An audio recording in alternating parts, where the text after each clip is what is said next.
Hello, good afternoon, good evening, good morning, and welcome. It's Nurse Richard, the Wax Wizard. Welcome to episode 400. Some of you might have been waiting for it. Some of you might not have, and you might have just stumbled across it. In which case, grab yourself a cuppa, get a brew, because this is a long one. It's about 45 minutes long. So if somebody wants to mute me, they don't want to hear me prattling on about all kinds of nonsense aside from ears, then maybe do that now. But in this, I'll briefly tell you what we've got in these ears, then I'll describe a bit of what's going on.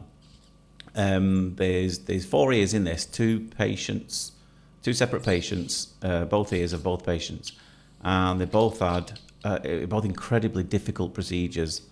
You'll probably gathered from the title, melting ears. What's a melting ear you're on about? I'll try and describe in a little bit of detail what's going on, and also a bit of, quite a lot, I suspect, of soggy fungus. There's lots of peeling, lots of soggy, squishy stuff, and there's also some exposed bone as well. Quite a lot of it, in fact, in this one, which I'll title the melting ears one. Quite a nasty one. So yeah, this is part 1. I don't know why I had to think about that. There's only 2 to remember. Sorry, 2. Part 1 of episode 400. So if you never watched any of my episodes before where it's 100th episodes, 100, 200, 300, I always do quite a big, interesting procedure. You've got 2 in this one, so really spoiling you. And also attached to it, if I remember, I'll try and put it on a little. If you're watching on YouTube, that is, there'll be a little pop-up card above me now, and that will link to to part 2 of episode 400. Now, what's part 2? All the 100th episodes comes in 2 parts. One is a procedure. The other one is probably what the most work goes into. It's a little bit of silliness. Well, it's a lot of silliness. Won't be surprised if you've seen any of my videos before that there's occasionally a bit of silly stuff. And in this episode, this particular one, I usually record songs because in my past life I was a musician, and I'm really proud of this one. I think you're really going to like it if you haven't already seen it by now, because it was released about half an hour before this one. And it's called 500 Ears, a take on the Proclaimer song, this band from Scotland. So you'll probably all know that song, I Would Walk 500 Miles. And so I did a version of that, I Would Clean 500 Ears, and I'm really proud of it. Quite an entertaining video, I hope you find as well. So the link to it, if you're watching on TikTok, I don't know quite how it works on that. It's hard to link videos together. Just look on my profile and you'll find it on my page. In Facebook, I'll put a link to it as well. Again, it will be released shortly before this one has. And on YouTube, there'll be a card at the end of the video with a link to it. But also, it'll all be in the description. This silly little song I've recorded. So I hope you enjoy it. Anyway, back to this ear. Or this pair of ears from the same lady. Lovely little old lady it was. I think she was in her 80s, and she did say she'd had her ears done about 3 years ago, and it's kind of a bit of a regular thing. Really small, narrow entrance to get into. So the majority of this, I've got the fine end tube here at the moment. And there's probably more in the other one, but there's quite a lot of areas of exposed bone in this. It's always a bit of a giveaway when you can see lots of white, soggy stuff.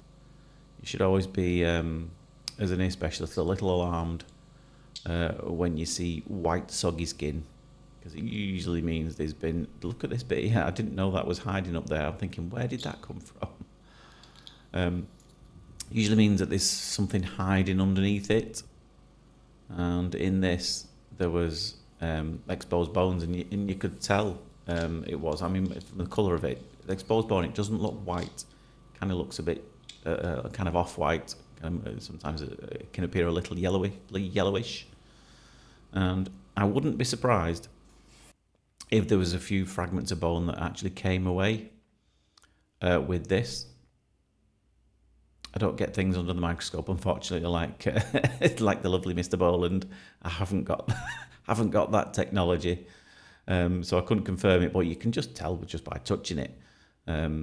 Especially in the other one, there was an area that I was touching. And I thought it was some just dead keratin, it's really old skin, and you can feel it scraping. You can feel the probe scrape, which doesn't hurt the patient. You can feel it scraping against it. But this was one of the most difficult ones I've done for a long time. And the one after, it looked really satisfying. There's a lot more peeling involved in that one, which I think you'll really enjoy. A few eardrum peels too. So we're going to try and loosen up. There's probably been an infection at some point in this ear, if there isn't still already some things lurking around. I do suspect there may even be some fungal involvement in this one too. Obviously she got an immediate referral to the ear, nose and throat, this lady, because it could be potentially quite serious. There's a few what's caused it. You ask, well, it's always really hard to know, to be honest with you. You can give a few educated guesses, but it's really hard to pin it down. I did ask her and her family if she'd had any circulatory issues, because that often can cause the erosion of the ear canal, where you can see the bones exposed. That little bit there, I think that might be a little bit of bone that's coming away there. It's just loose. Yeah, pretty sure that was. So yeah, you can see there's a crater already developing there on the left-hand side, can't you? So yeah, I did ask the family if there was a history of circulatory blood flow issues, and they said like things like diabetes can often cause a real problem in the blood flow, and if there's a problem in the blood flow, then blood carries oxygen around the body. If you don't know this, then I'll briefly tell you. Blood carries oxygen around the body, and if the blood vessels are a bit narrow or don't work very well, then obviously that particular part of the body that the blood vessels are going towards with its oxygen to keep it alive, and if there's not enough of that, then the structures basically just die. Because all parts of the body needs oxygen to live and to function, and if it's not getting that correct supply, then it will just die. And that could have happened here, where there's a problem with the blood flow, and the area is just basically melted away because it's eroded, and because it's not getting the correct amount of blood supply. However, the other cause could well have been if there's been a nasty infection. It can literally start eating away at that skin that's exposed to bone. That's possible too. You can never rule out a malignant otitis externa. That can be really, really serious and life-threatening, where this infection can spread. It can even spread to the brain. She didn't have any, other than not being able to hear though, she didn't really have many symptoms at all. She was no pain at all, no itchiness, no other symptoms with the health other than just not being able to hear very well, which she already could at this point. But the other causes could have been the sheer pressure of the big skin plug that we've removed can start kind of forcing the canal wider. That kind of generally happens in keratosis obturans. I don't think that's what this is. Or could have had like a particularly bumpy, uneven ear canal, and when the skin's naturally trying to shed, then some of the skin that's trying to shed out of the ear can kind of find its way into these little bumpy valleys, and it can start building up there and start burying its way down. That would be canal cholesteatoma. So again, can't rule that out either. So yeah, lots of things this could be, but one of the things it definitely was very, very difficult due to the delicate nature of it and the sheer size of everything too. It was just really tough to get into. And because obviously I'm using the fine end tube here, which is ideal for the delicate stuff that we're doing here. A lot of this peeling, you you can't really do this with a full-size tube. You can be more precise because it's smaller. Obviously, it comes with less power. But from what I remember, every little bit that I peeled away just got stuck in the tube and they had to come out and go back in again.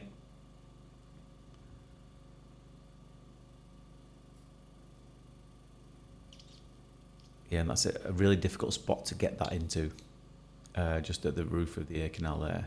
Really difficult. Some areas are harder to get in than others. And a lot of that depends. It's not to do with technique, it's just sheer, what's the word? It's sheer geometry. Ears aren't straight. I wish they all were.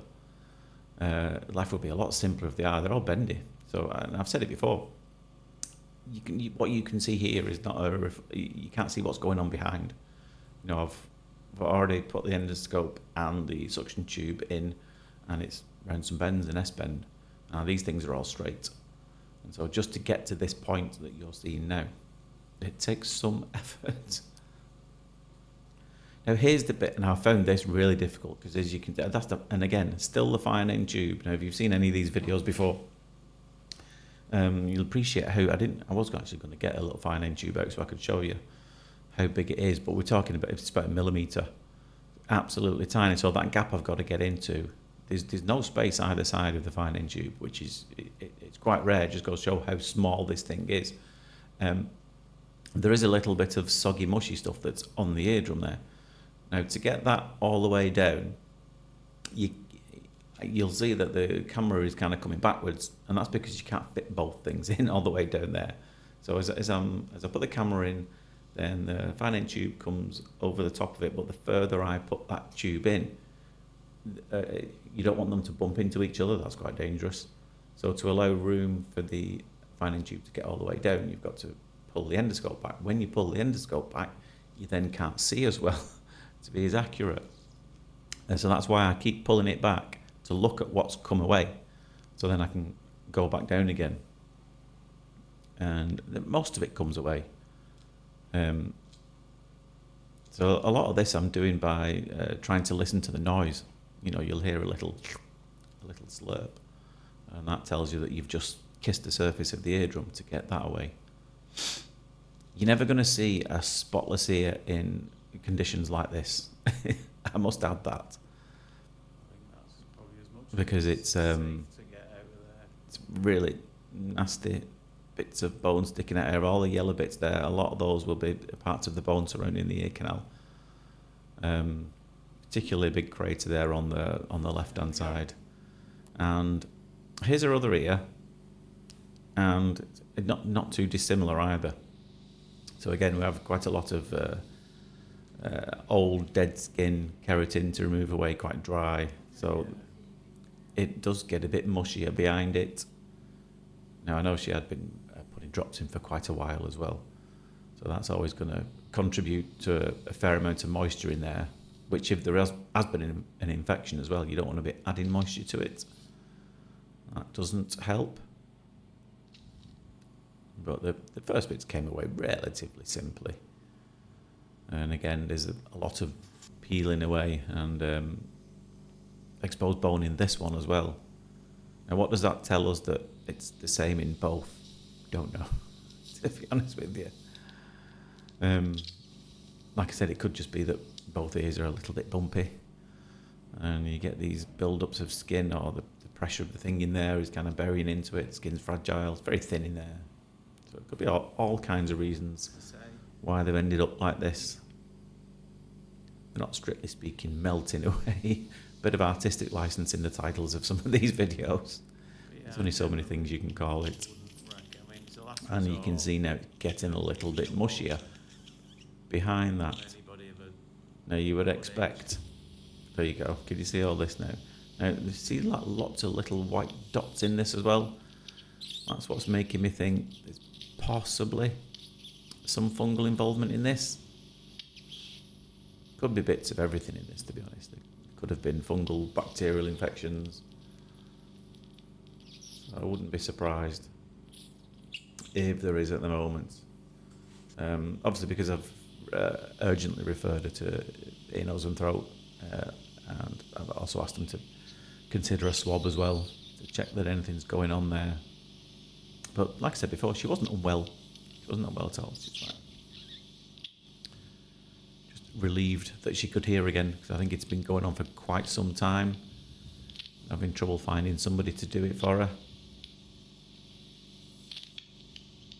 Again, I've still got the full-size tube here, but I don't think it's long before we have to go back down to the small tube.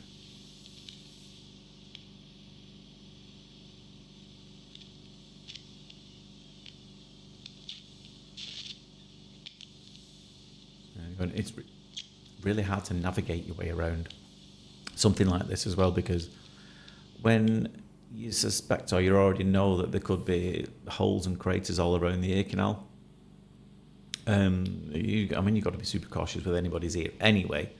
But you kind of what you naturally know about the shape of ears, you've got to kind of put to the back of your head, because it won't be strictly speaking what you're used to, you know. When it's all white and soggy and mushy like this, you can never quite tell where the periphery is, where the edge of the actual ear canal is supposed to be. So yeah, it is challenging, to say the least. Anyway, if you're enjoying this, I don't ask this very, very often, I would appreciate it if you could follow the page or subscribe to the channel, whichever platform you're watching it on. You can see there, you can see that was just a little pink bit that just disappeared up the tube there. Now, that could have been a bit of granulation tissue that's actually formed its own skin over the top, possibly. Which you get granulation tissue. It's the body's response to trauma and infection. You know, you can get that sometimes, and it's like a growth that forms its own little blood supply. And that did look like a little bit of it there. And again, with this, I'm just not quite sure where the edge of the ear canal is. And am I delving into the unknown, so to speak? But yeah, if you could follow the channel, I would massively appreciate that. At the time of recording this, I think we're only about 500 subscribers away from reaching the 50,000 mark on YouTube, which is amazing. Still can't believe that many people watch me waffling on about this kind of stuff. But I do appreciate it. It's and I'm glad you really enjoy it, because I enjoy putting these together for you. It is a bit of a labour of love, but I do enjoy putting these together for you. And like I said, I hope you enjoy the little tune I record, because the most effort goes into that. But I hope you enjoy it. But yeah, it's about 2 years now I've been doing this, which, considering that's relatively new. That I think I still consider myself one of the new guys amongst the world of earwax removal. But there's loads out there now, you know. We do all have to thank those that came before us.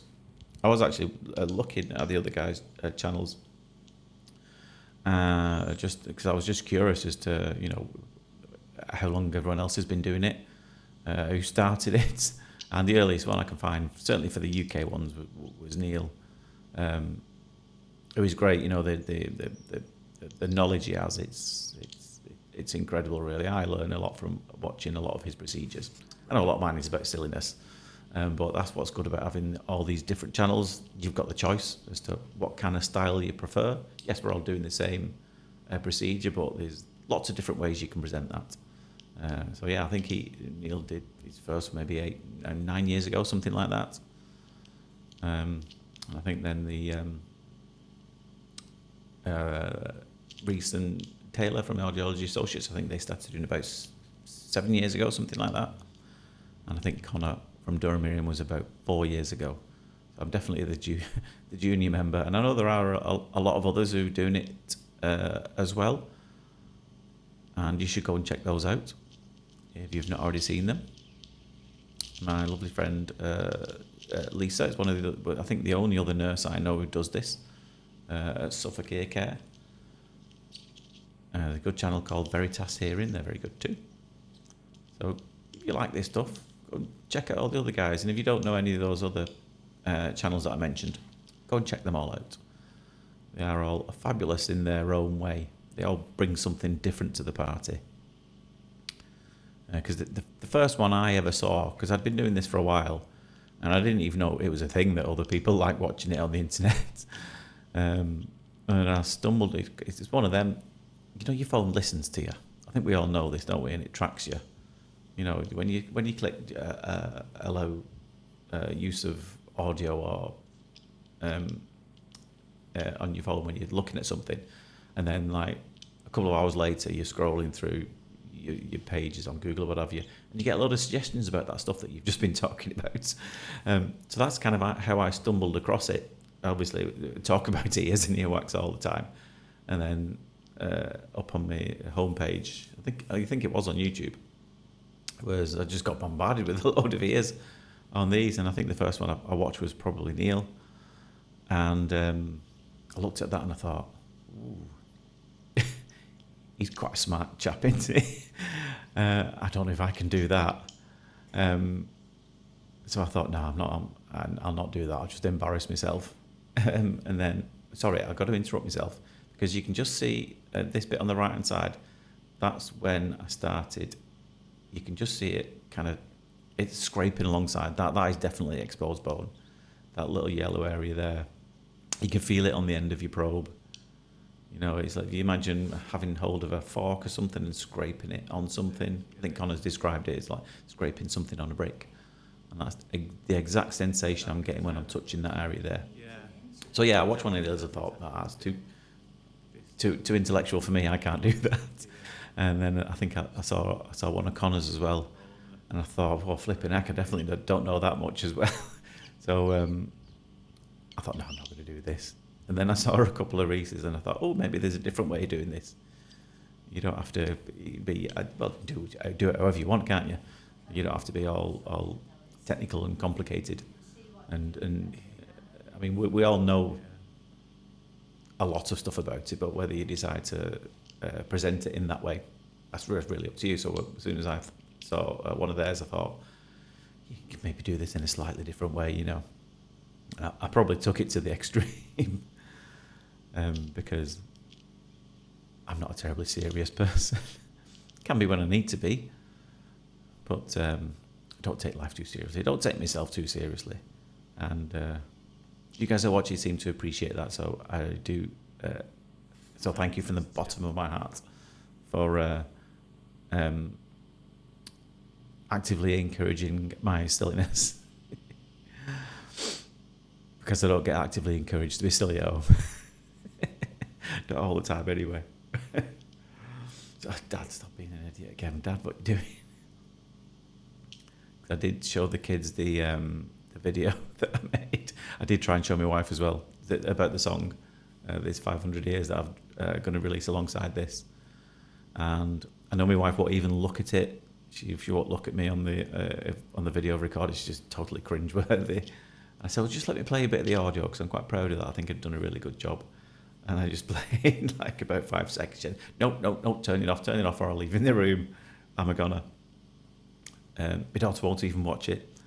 I played it to my son, to my youngest son, and just watching it like that. And oh, Dad.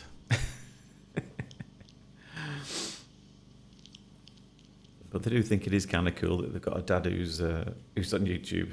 They just probably wish it was for something else. You can just see a little bit of bleeding out there, can't you, on the bottom edge of there. So again, you have to be careful as to how much you think is actually safe to carry on doing. And again, I'm having the same issue here as I did with the other one. You can't get that close to the eardrum because you can't fit both the instrument and the camera in there.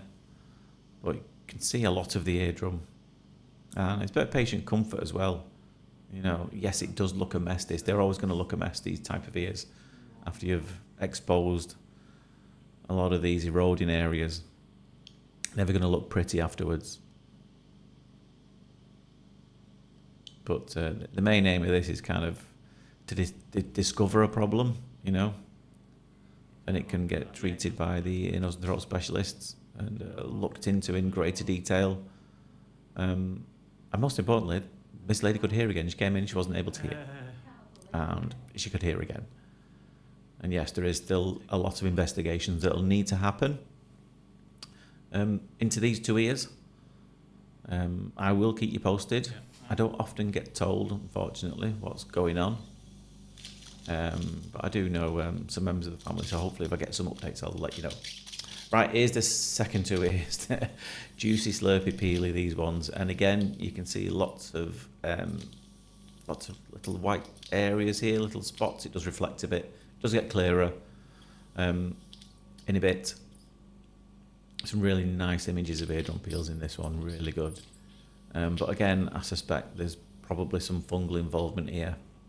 Now, this chap, he was maybe about a 60-year-old chap, and he came to see me, and I'd been to see somebody else 3 weeks prior to this. And my first thought was, well, what did they do? What did they do? And he said, took about 2 minutes and said, right, that's it, job done. And as soon as I looked at this, I know you can't, I'm not going to give it the benefit of doubt. I was thinking about it then, but I thought, nah, he's done an absolutely terrible job. But you can, when you get these fungal infections, I know I've had these before in the past where it can really come back really quickly and take you by surprise. But I'm sorry, there's no way this has happened in 3 weeks. Not in the slightest. And what level of training this particular practitioner had, I don't know. It was, I suspect, very little. I know it was done over the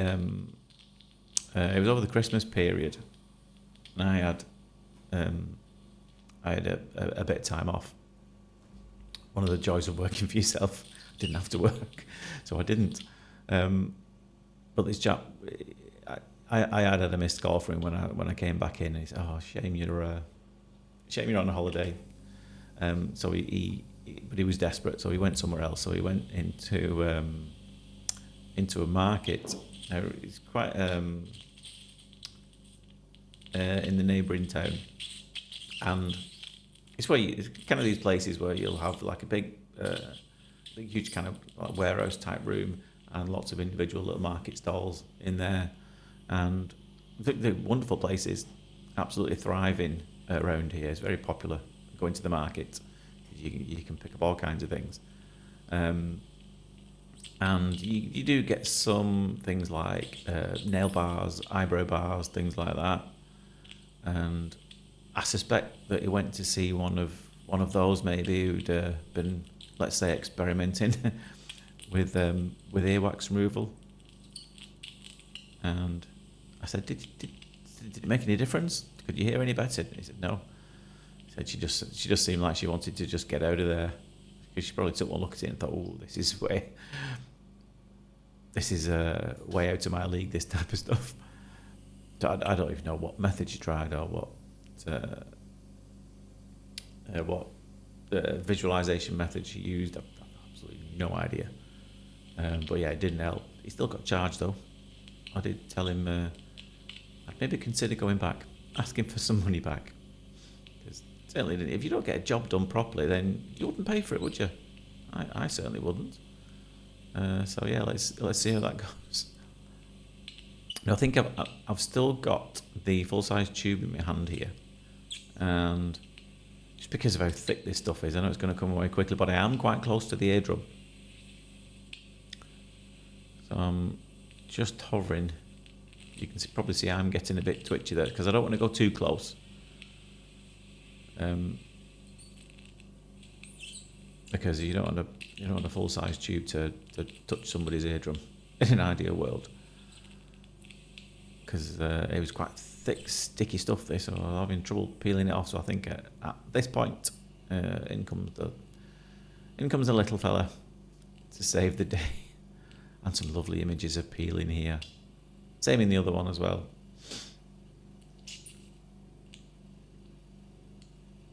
Yeah, so I'm pretty sure it is fungal. But there is a lot of people doing it now who shouldn't be doing it. And that, if that's you, if you're watching this video and you're not a suitably qualified healthcare professional, such as an audiologist or a doctor or a nurse, then stop it. Just please stop it. Because whilst there is no regulation, literally anybody can do this. There is some regulation, but it's only for a registered nurse. Now this is bonkers. I've talked about this briefly in the past. That earwax removal is regulated, but only for someone who's a qualified and registered nurse. The difference between registered and unregistered, I'll get to in a minute. So, and I am one of those. I have to be inspected. I have to do due diligence. I have to have a load of policies. I have to pay a lot of money as well to get regulated and inspected. But it means you've got you can display their badge. This is by the Care Quality Commission, and they're the healthcare watchdog, who make sure everyone's doing in healthcare. Everyone's doing everything that they should be. You can get rated, good, excellent, outstanding, whatever. But if you're not a registered nurse, you don't have to register with this particular healthcare watchdog. So an audiologist, they could be the best audiologist in the world, they don't have to register with this healthcare watchdog. It's kind of another debate, that, but I'm not going to get into that too much. I don't want to start a riot with the other audiologists here. But the bonkers thing is, I could, whilst I'm still trained as a nurse, and I'm a nurse, if you're not a registered nurse, or you can remove yourself from the nursing register. Look at this lovely peel on the eardrum here. You can remove yourself from the nursing register, so you're not technically a registered nurse, so you wouldn't be able to work in the NHS anymore, or work in public health, or work in a hospital. You could still do this, but it means that then you wouldn't have to be regulated. You wouldn't have the healthcare watchdog, because they can't regulate you if you're not a registered nurse, even though you're trained as one. You just can't advertise yourself as one. And that means there's quite a lot of nurses who are doing it, who just chose to come off the register, but they're just not allowed to advertise the fact that they're a nurse. It's bananas, isn't it? A lot of it's to avoid paying the fees, to be honest. But yeah, it is a bit of a lottery at the moment. I've seen a lot of people who there'll be a video coming up soon. There's a chap who came in to see me, who went to see someone in a high street store, a very well-known high street store. It's a pharmacy chain. I won't name them. And he went to visit a person there 3 times and couldn't do it. And he said it was very painful too. And he actually sent, because he was not very happy about it, he sent me their, he asked for his documentation and his images, because I know that they used a system to visualise it. It's not a very good system. Again, I'm not going to name it. Those of you who are in the know will know which one I mean.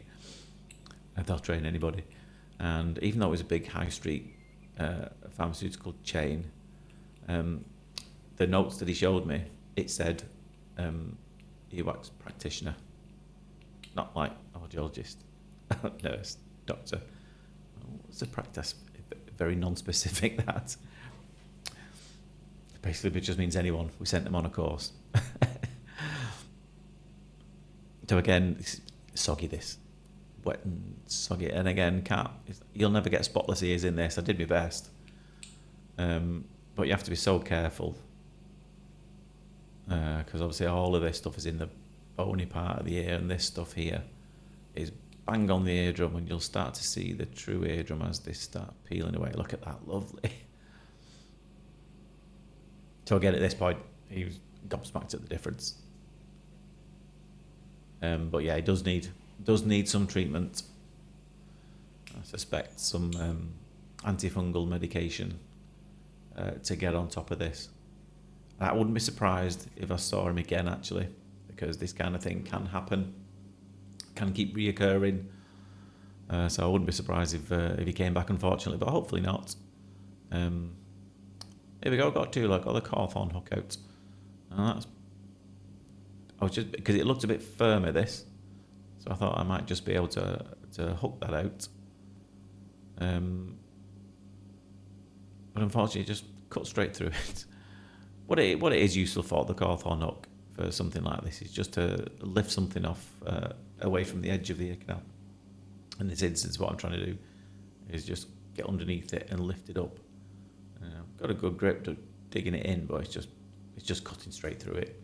It's too soggy, so that's why you have to return to the suction ear. Any other tool, like a hook or a Jobson horn, it just sliced straight through it. You know, it's whilst this start of this might look quite firm, behind it it's just all soft and squishy and buttery. But you can use the suction probe as a curette. And I think it's what I started doing here. It's just a different way of holding onto it. Because what I'm doing is I'm going deeper and deeper and pulling it forwards. So there's a lot of wax behind. Well, not wax. It's all a lot of dead skin and infected debris, isn't it? Behind the sucker there. But what I'm doing is going deeper and deeper to pull it out of the way and separate it deeper down, which you can just about see I've started to do there. And then it should start to come away pretty nicely. Thanks for sticking with it, by the way, if you've managed to stay tuned for this long. I've just realised that I've had all this ready. I've not put a single in it anywhere. It's not really the kind of video where it's a squeak and then pop, though, is it? But let's do one. There we go. For those of you who get annoyed by that, I do apologise. Some people like it. I'm aware it's not for everybody. But don't forget to go and check. I know I said it before. Go and check out the video. That's the most work that goes into these 100 episode specials. Let's call them. And here you can start to see it's getting soggier. This skin. Yeah, I think we're still sticking with a fine-in tube here. But the difficult thing is, whenever you've got a good grip, a lot of it, some stuff just disappears up the tube, and then that obviously that causes you to lose your grip. And what I'm trying to do with this one here, I'm trying to marry the sides up. So I'm trying to peel it from either side, from the bottom, from the top, and kind of wrap it up into a little parcel.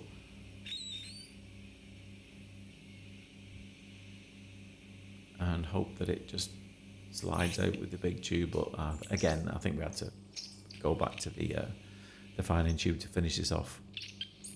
Again, more good peeling off the eardrum as well, on a couple of occasions as well.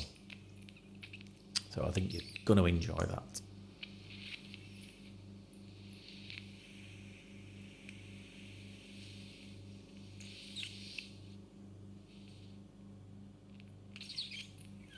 Go. Bye.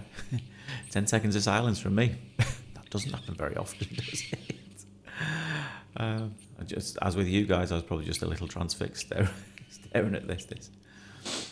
But yeah, again, this is right on top of the eardrum. Excuse me. Been that long. Brutal.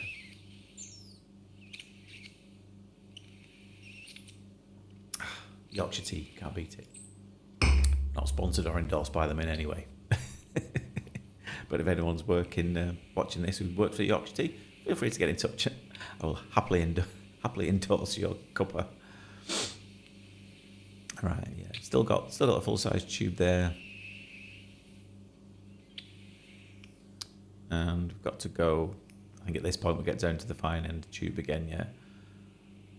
Yeah, not quite as wet, the debris on the eardrum on this one. It's a bit drier, which actually made it a bit harder to get hold of. So why do you get all this dead skin in this particular type of infection? I mean, it's the body's response to deal with an infection, usually in the ear, is obviously to try and get it out there. And you can get an overproduction of skin cells, particularly I think in fungal infections. You get an overproduction of skin cells, and in an attempt to move all the, in an attempt to remove all of this, just a little hiccup by the way.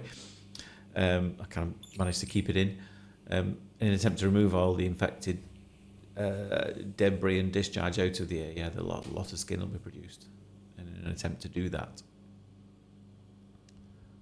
So that's why you can get to an excess buildup of fresh skin, which you can tell because of all the white layers of it.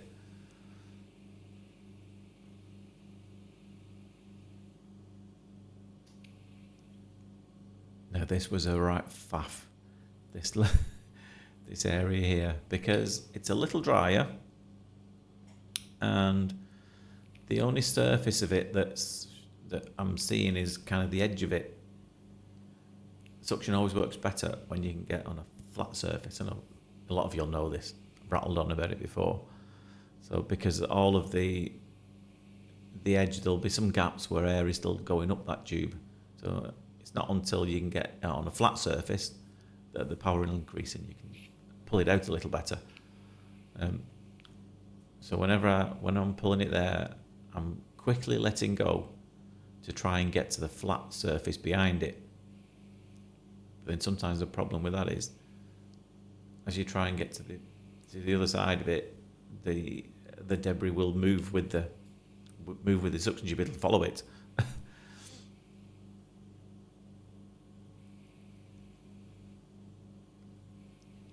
I'm just going to try the other side there. And again, you can see that's attached via a very fine layer of skin on the left-hand side. And this is going to peel away. Lovely, this.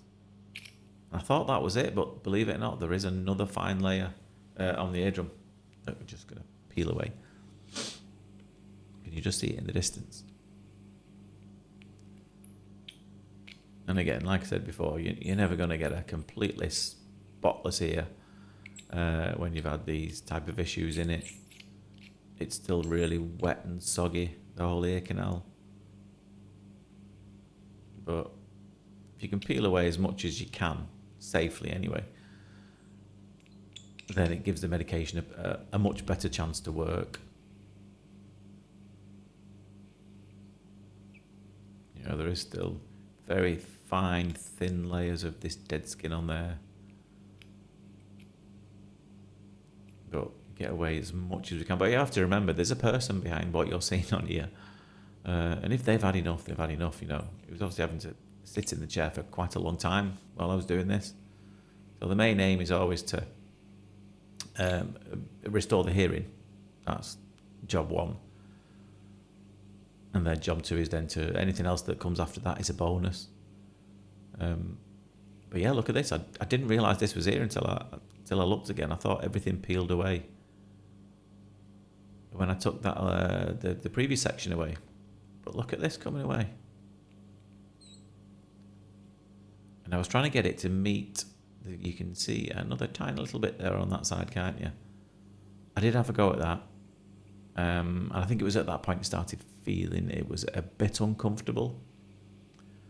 Not that I was touching the side of his ear canal. It's just obviously the particular area that it was attached to. Again, a very sensitive part of the ear down here. And very risky to stay down there for too long. And if he finds it uncomfortable, then that's when you should stop. Because there's very little benefit to removing that tiny little bit that's left there. If it's a bit too stuck, it's a bit too stuck. And if it bugs you, then what you can do? Sue me. Like I said, there's a person behind these ears, and if they said it's, I can feel that a bit, then you stop. You've completed. They came in because they wanted to hear again, and they could hear again. So that's job done as far as I'm concerned. So thank you for staying tuned through all of that. I know it was a bit of an epic. And please subscribe to the channel if you're watching on YouTube, you're watching on TikTok and Facebook.